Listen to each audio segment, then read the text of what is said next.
ওরা যে কি বর্বর ছিল, মানে আমরা যারা দেখে এসেছি পুরো ট্রমাটাইজ ছিলাম আমরা। আমি আমার বড় সন্তান অনেক দিন ছিলাম ওখান থেকে। আল্লাহ তাআলা আমাদের মনে হয় সুন্দরভাবে এই পর্যায়ে নিয়ে এসেছেন, শুকর আলহামদুলিল্লাহ।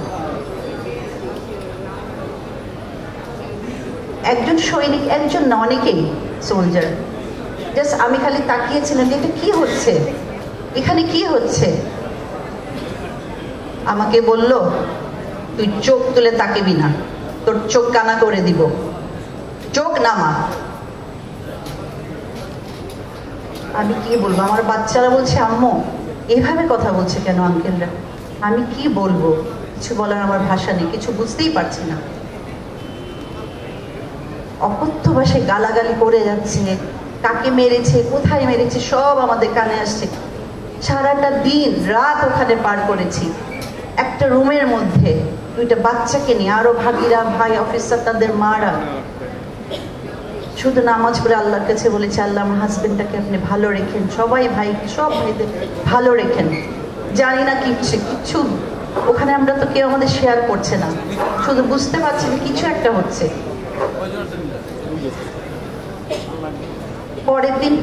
পরের দিন বিকালবেলা আমাদেরকে যে বের করা হলো, তখনও জানি না আমার হাজবেন্ড বেঁচে আছেন কিনা।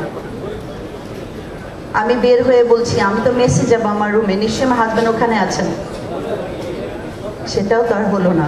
আমি বের হয়ে আসলাম খালি পায়ে, দুইটা বাচ্চাকে নিয়ে। আমার বাচ্চা দুইটা কাপড় চোপড় সব খুলে, গেঞ্জি গরমে সারাদিন কোয়ার্টার গার্ডে থেকে, রাত থেকে।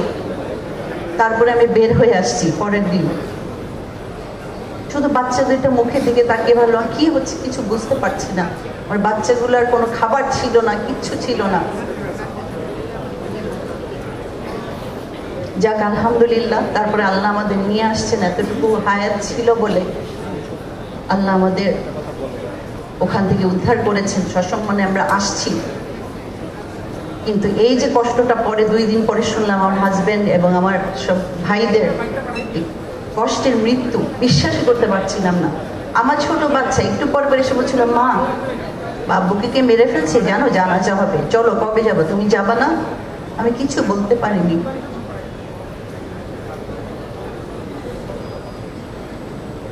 আল্লাহ তাআলা অনেক বড় আমাদের পরীক্ষা নিলেন আলহামদুলিল্লাহ।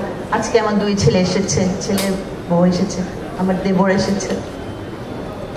আমার ছেলে আজকে বুয়েটের টিচারও,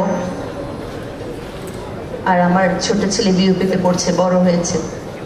অনেক স্ট্রাগল করেছি জীবনে, 2টা বাচ্চাকে নিয়ে। কেউ বুঝবেন না একটা হাজবেন্ড ছাড়া কত কষ্ট।